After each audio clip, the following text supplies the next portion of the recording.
all this then? This is all wrong. Real witchcraft isn't like this at all. This isn't the wizarding world of Harry Potter. Come on, let's get this right. What is Wicca?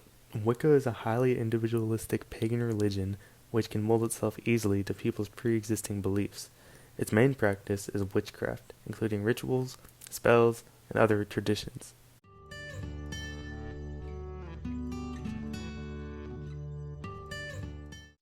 Regarding Wiccan history, following the 1951 repeal of England's witchcraft laws, Gardner published his first book on witchcraft, Witchcraft Today, from 1954. Soon after, he founded his first coven of followers called the Brick and Wood, and developed modern witchcraft into what is known today as Wicca. Gardner borrowed a lot of ideas from the cult leader Alexander Crowley, whose ideas dated back all the way to 1912. He proposed an idea for a new religion that pulls from old pagan traditions focused around the earth, solstices, and equinoxes.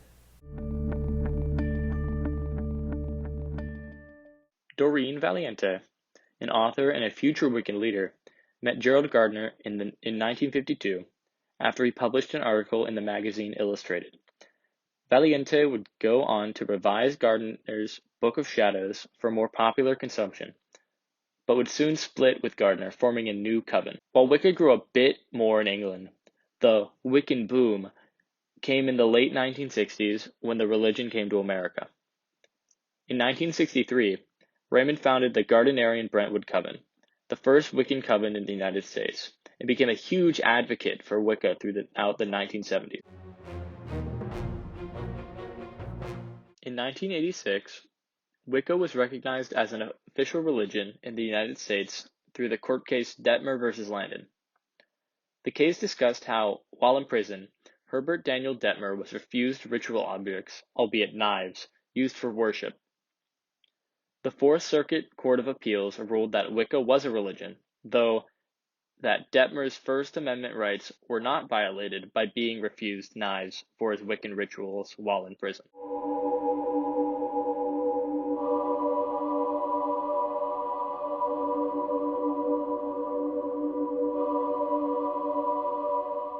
The Book of Shadows is a ritual, spell, and traditions book written by Gerald Gardner. In the early practices of Wicca, only a high priestess of a coven could hold a copy of the book, but this wasn't practical. Now every witch at least owns one copy of the Book of Shadows, often multiple. One is always kept clean for tradition's sake, and the other is used for the witch to add on to. This is a very big part of the tradition. At first, attempts were made to keep the contents of the book secret, but due to its several publishings, this became impossible. Witchcraft Today was written by Gerald Gardner and published in 1954. The book both recounts Gardner's thoughts on the history and practices of the witch cult and is claimed to have met practicing witches in 1930s England. He wrote on the origin of witchcraft and how it's descended from ancient rituals and how it has nothing to do with spellcasting or other practices. Instead, he frames witchcraft as a sincere expression of feelings towards God. It is one of the foundational texts for the Wiccan religion. For Gardner's last foundational text, published in 1959, The Meaning of Witchcraft was supposed to serve as a sequel to Witchcraft Today. It recounts his experience with Wicca and the New Forest Coven. The purpose of the book was to publicize Wicca, as Gardner believed it would die out unless he could attract more coverts. The book especially dealt with the history and origin of witchcraft in Britain and witch cult in older times.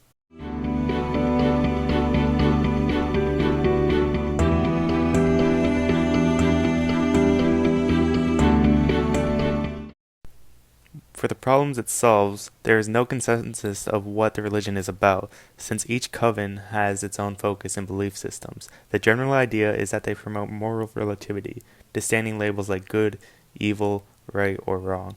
Wicca has one law or rule called read. Do what ye harm ye none. Now we will talk about the two deities of Wicca, the goddess and the horned god. The goddess is seen as the triple goddess, meaning that she has three parts: the maiden, the mother, and the crone. Each of these is aligned with a phase of the moon. The maiden is aligned with the waxing crescent, the mother is aligned with the full moon, and the crone is aligned with the waning crescent. Each represents the three phases of the woman's life in terms of reproduction: before, during, and after the ability to have a child. The maiden represents a time of growth and is associated with the dawn, the sunrise, and the spring. In humans, she is associated with innocence, youth, intelligence, and independence. The mother represents the abundance of the earth and is associated with midday, summer, adulthood, and fertility. She is considered the most powerful of the three phases of the goddess. The crone is associated with fall and winter, as well as twilight and night. She governs aging, death, rebirth, transformations, visions, and prophecy. Next is the horn god. The horn god is associated with nature, wilderness, sexuality, hunting, and the life cycle. Though depictions of the deity vary, he is always shown with either horns or antlers, often depicted as having a beast's head, in this way emphasizing the union of the divine and the animal, the latter of which includes humanity. His two horns symbolize his dual nature, animal and human. The three aspects of the goddess and the two aspects of the horn god are sometimes mapped onto the 5 points of the pentagram.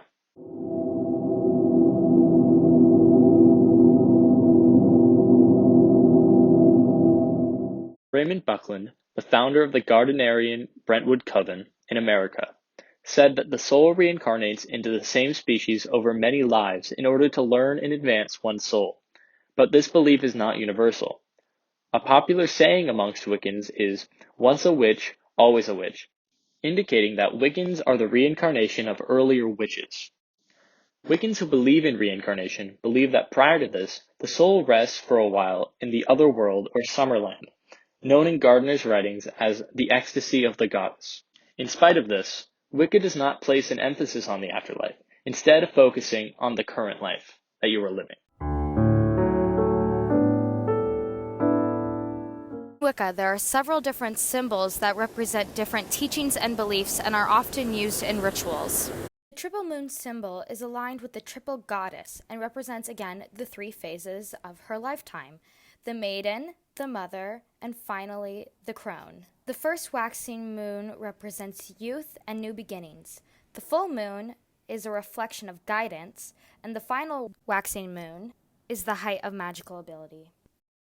The horn god symbol and the triple goddess symbol often combine to show how both are divine manifestations. The 5 points of a pentagram represent the 4 elements: water, earth, fire, and air, while the top signifies how the spiritual interacts with the physical, and the circle around it signifies unity. The witch's knot is a physical knot created from rope and is a common sign of protection within witchcraft. It is used for casting a sacred circle to perform magic. It acts as a barrier that spirits of ill will cannot cross.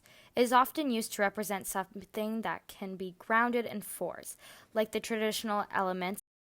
The triquetra, or the Celtic knot, again represents the 3 aspects of the goddess. It also signifies the mind, body, and soul. It is made out of an unbroken line and points to the idea of infinity. Magic is about harnessing spiritual power for a spell, pulling energy from the infinite to create real manifestations of power. Next comes the 4 elements: water, earth, fire, and air. Water represents quiet strength and perseverance, a power that builds over time. Earth is a constant stability, keeps them present and aware.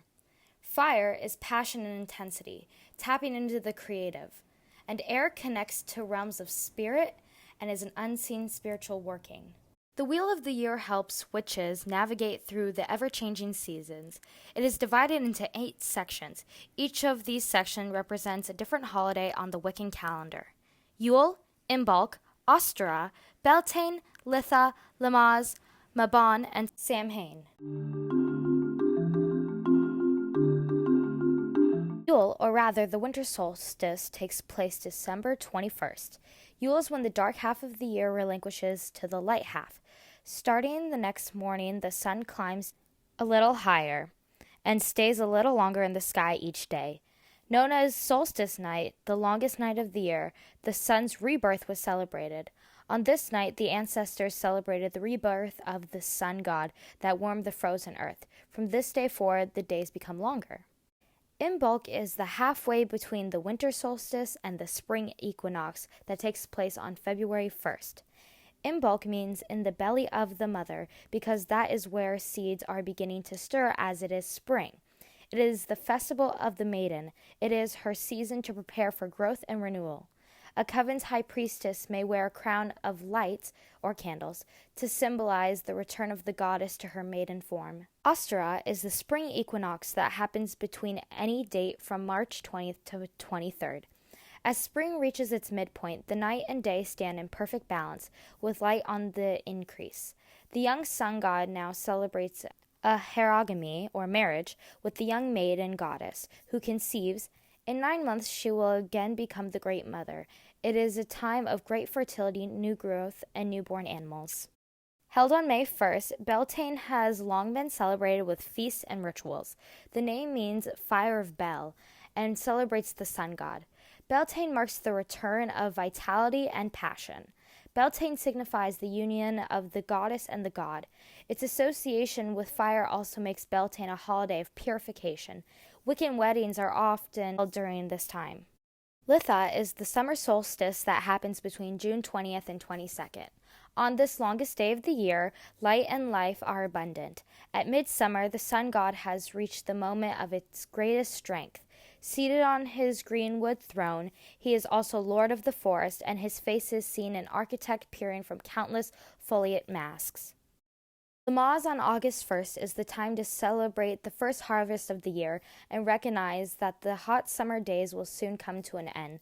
The plants of spring wither and drop seeds to ensure future crops. Grains are ready to be harvested and the fruits are ripe for picking. The god symbolically loses some of his strength as the sun rises farther in the south each day and the night grows longer. Mabon is the autumn equinox on September 23rd and divides the day and night equally, and all take a moment to pay respect to the impending dark. People give thanks to the fading sunlight as they store the harvest. Offerings of cider, wines, herbs, and fertilizer are appropriate at this time. Wiccans celebrate the aging goddess as she passes from mother to crone, and her consort the god as he prepares for death and rebirth. Mabon is considered a time of the mysteries. It is a time to honor aging deities and the spirit world. Samhain takes place on October 31st. It is a time to remember those who have passed on, to celebrate the summer's end and prepare for winter months ahead. Samhain means end of summer and is the third and final harvest. It is one of the two spirit nights, the other being Beltane. It is a magical interval when the thin veil between the world is lifted. Communicating with ancestors and departed loved ones is easy at this time as they travel to the Summerlands. In Wicca, the altar is the most personalized part of each witch's practice. Altars are surfaces that serve as the center of ceremonies, spellcasting, and worship. Altars are commonly adorned with a dagger, broom, candle, cauldron, chalice, incense, a pentacle, and a wand. To get a better understanding for the religion, I created my own altar. Mine had a dagger, a chalice, candles, incense, a pentacle, a wand, crystal jewelry, a dried rose, and a photo book.